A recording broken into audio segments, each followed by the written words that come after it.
If you've been following me, you know that I am currently writing a one-woman show. And last week I did the read through of it. And so this episode is about the first time my play Chasing Enough met an audience. And I'm going to share today a little bit more about the first time my play Chasing Enough met an audience at a read through last week. Now, this is something that kind of terrified me because reading a play that is not fully developed, that has still lots of questions around it, that hasn't been heard by anyone other than my writing coach. And it's not finished, it's not polished. And the funny thing is that the character in it, Barbara Overwork, she's an overachiever. And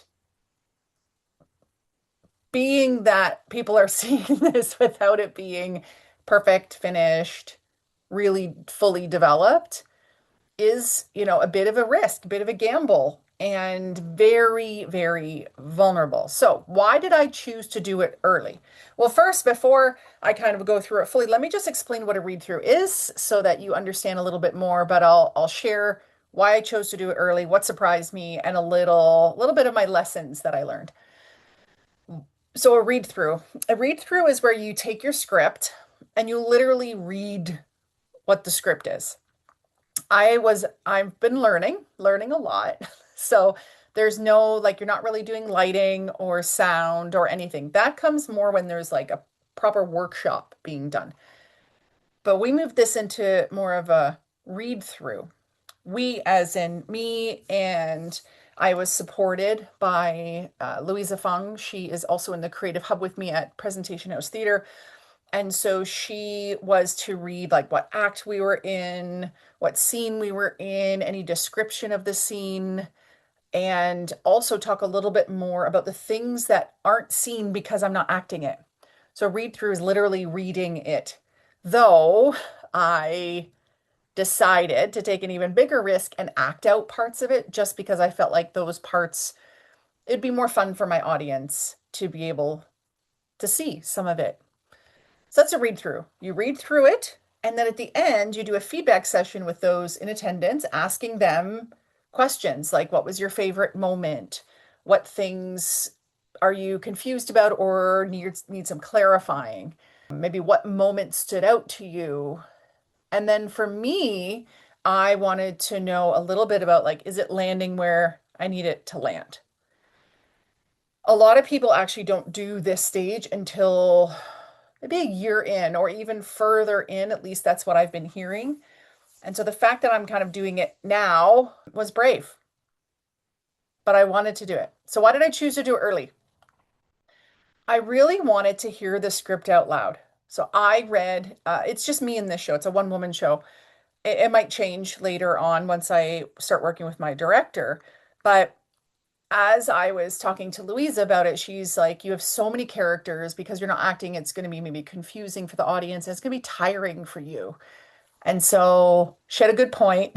And so Louisa read all characters who were not me because, or Barbara Overwork, because Barbara has three saboteurs and one kind of supportive character that are all kind of inside of her, internal characters that come out and are personified as people. So she read the other roles, and I read all of those characters that came from Barbara or Barbara herself. And while, like, theater is meant to be experienced, right? Not just read. And yes, I'm going to be acting it later, and I'm going to have a director helping me and maybe some acting coaching or something. But to be able to read it at this point gave me so much great feedback from the audience. Now, who did I invite? I did not want to make this a public thing.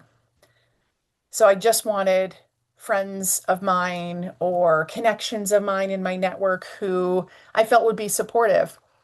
So I put it out to a few different communities that I'm a part of.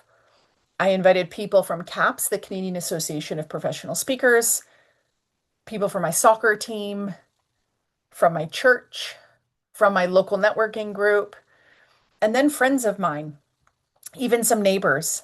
So I had a nice assortment of people there. Some just lived on the North Shore in North Vancouver, BC. Some live further away. And so they came for this kind of 2 hour event. And because they were all people I knew they were like cheering me on and they wanted me to succeed. But rather than just, this is the whole theater is meant to be experienced, I wanted them to experience the play, not just me handing the play to people and having them read it. I wanted them to see kind of the intended emotion and then get their feedback. And I needed honest feedback before moving forward because I had so many scenes. I had like 105 pages. I needed to cut it down to I cut it down eventually to 75. And I needed feedback on, did I cut the right things? Are things now confusing because I cut parts? And it's interesting because some of the parts people wanted, actually, I'll share it later, but people wanted those parts back that I cut. But a show is really when a one person show, when you want to do it from start to finish without any intermission, you really do need to have it be tight, like 60 to 75 minutes, no more than 90, because people can't really hold their pee for that long. They can leave and come back, but I don't want that either. Plus, it's me. And so, do I really want to do 90 minutes by myself without anyone else? That's a lot of work. So in doing it, I had to really cut it down. And so when I read it with Louisa, I'd say it was probably be an hour, but I didn't let anything breathe. I was just like, like saying stuff. She was saying stuff. I was saying stuff. And it was really quick that it literally was me reading or rather than performing. And when I do perform it, there will be space to breathe. There will be more emotive language and more acting that has no words.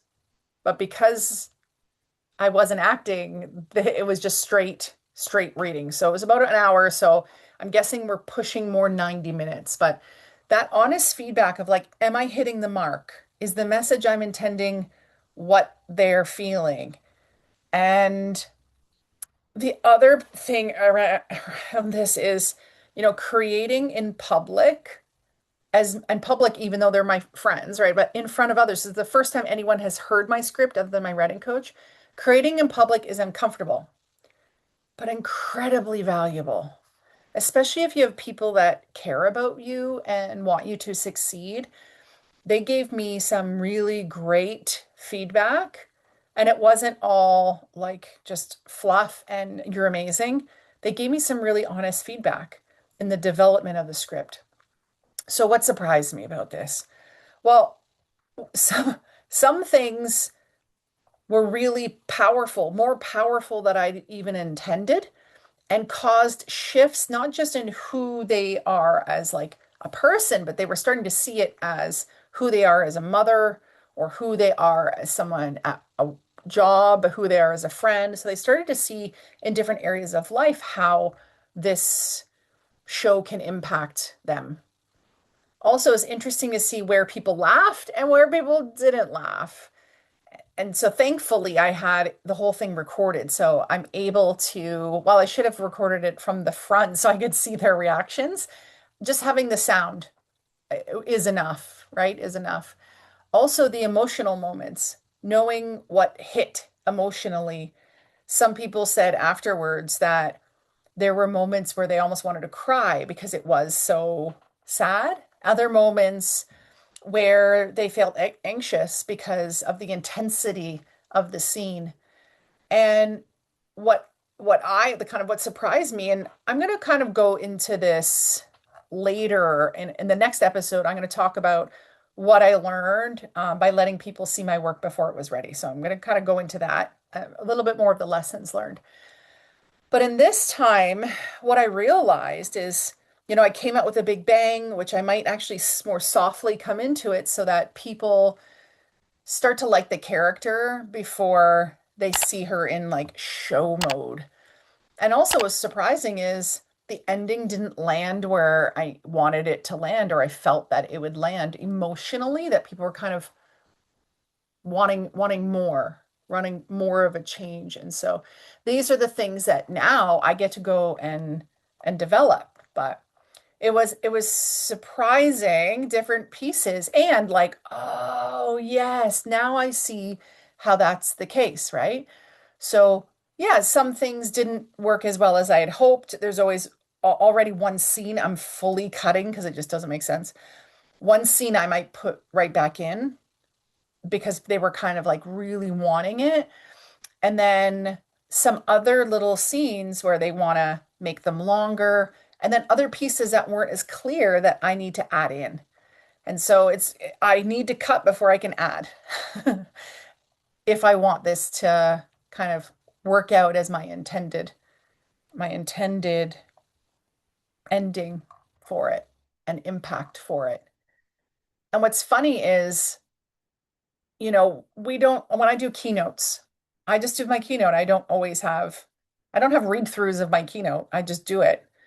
But my amazing CAPS community, Canadian Association of Professional Speakers, if you do a talk in front of them at the convention, or if someone else is speaking at the same place that you are, or you're doing it to one of the chapters, they will give you constructive feedback. They will be honest with you, not just whitewash or just boost your ego.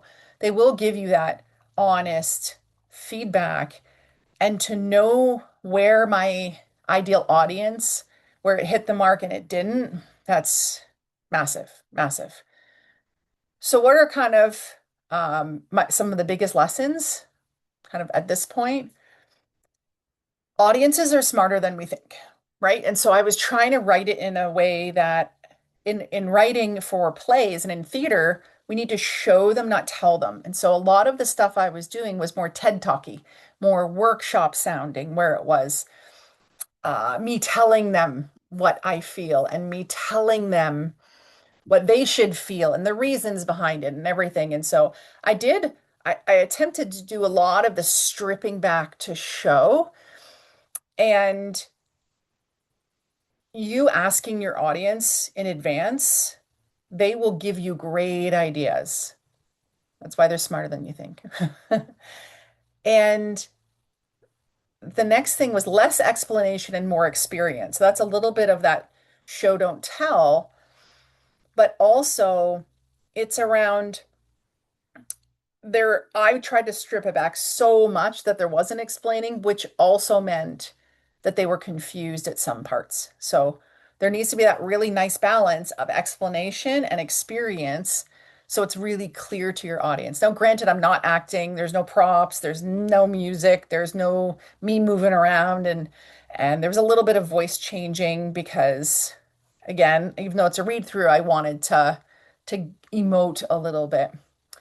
And then another lesson is that sometimes the scenes that you love, that I love, aren't the ones that people connect with. And that's okay.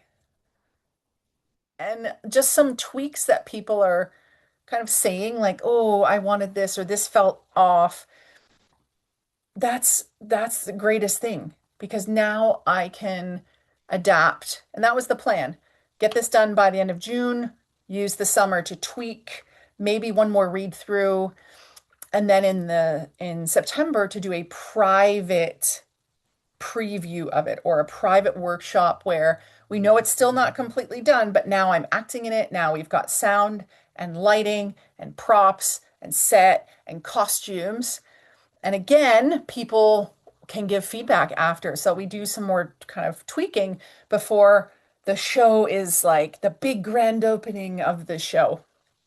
If you would like to potentially be at the another read through or to get an invite to come to that private preview, meaning I'm not going to kind of put it out there in the newspaper and I'm not going to have Presentation House Theater put it out there to people. It's going to be through my network. If you want to invite to that or you want to just kind of follow along on the journey, I'm going to put a link in here to the landing page for Chasing Enough where you can learn a little bit more.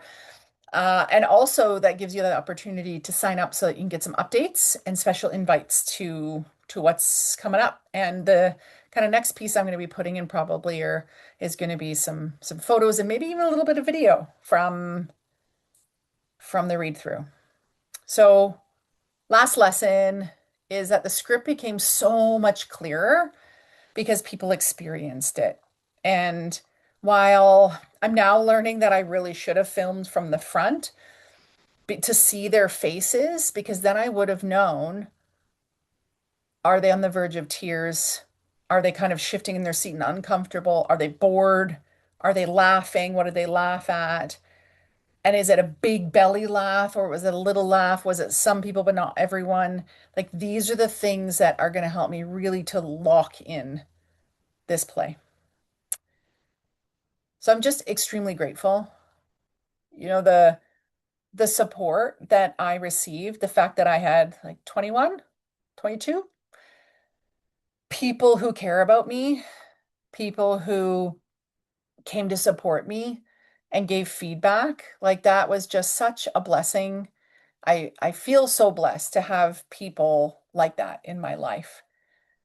And the show is already better, elevated, more fine, starting to be like fine-tuned in different places and more areas where like the wheels are now turning in my mind to be like, ooh, what about that? What about that? What about that?